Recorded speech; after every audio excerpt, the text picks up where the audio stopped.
পয়গম্বর মুসা নবী আল্লাহর কাছে কথা বলার জন্য যাচ্ছে, এমনি একজন ধনী লোকের সাথে সাক্ষাৎ। ধনী কয়, মুসা রে, ও মুসা, আমার এত ধন হিসাব রাখতে পারি না, আল্লাহরে জিগাইবানি কি করলে আমার ধন কমবে? মুসা নবী কয়, ঠিক আছে জিগাইব। একজন বৃদ্ধার সাথে, একজন মহিলার সাথে দেখা। মহিলা কয়, মুসা কই যাও,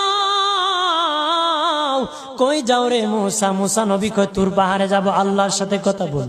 মুসা রে, আল্লাহরে জিগাইবানি, আমি গরিব মানুষ, আমি ভালো কিছু কিনতে পারি না, ছেলে মেয়েকে ভালো কিছু খাওয়াইতে পারি না, ভাঙ্গা গোর, এত গরিব, ভালো করে ঘর বানাইতে পারি না, আল্লাহরে জিগাইবানি কি করলে আমার উন্নতি হবে, ধনী হব, টাকা পয়সা হবে, আল্লাহরে জিগাইবানি।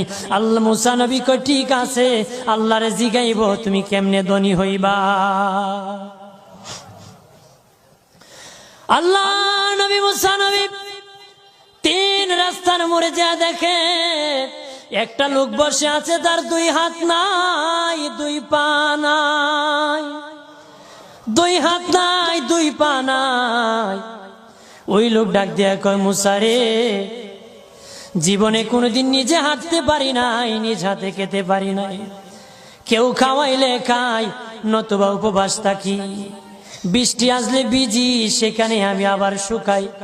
ও মুসা, জীবনে কোনো কাজে দুনিয়ার লাগি নাই, আল্লাহরে জিগাইবানি কোন কারণে আমারে বানাইছে?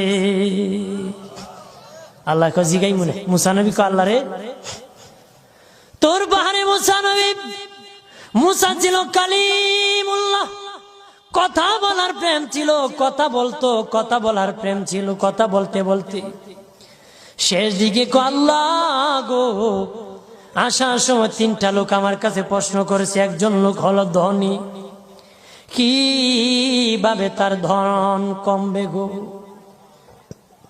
আল্লাহ বলেন, মুসা রে,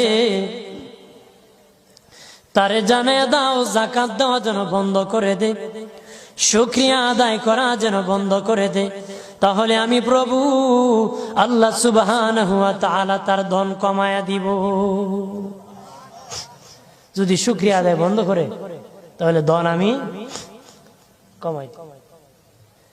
এরপরে মুসা নবী বলে, ও মালিক, আল্লাহ একজন মহিলা বলেছে তার গরিব মানুষ গরিবী হালত যায় না, যত ইনকাম করে তার একটা ভাঙ্গা ঘর, ভালো ঘর বানাইতে পারে না গো।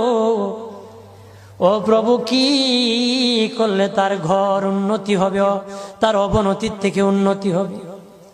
আল্লাহ বলেন, মুসা রে,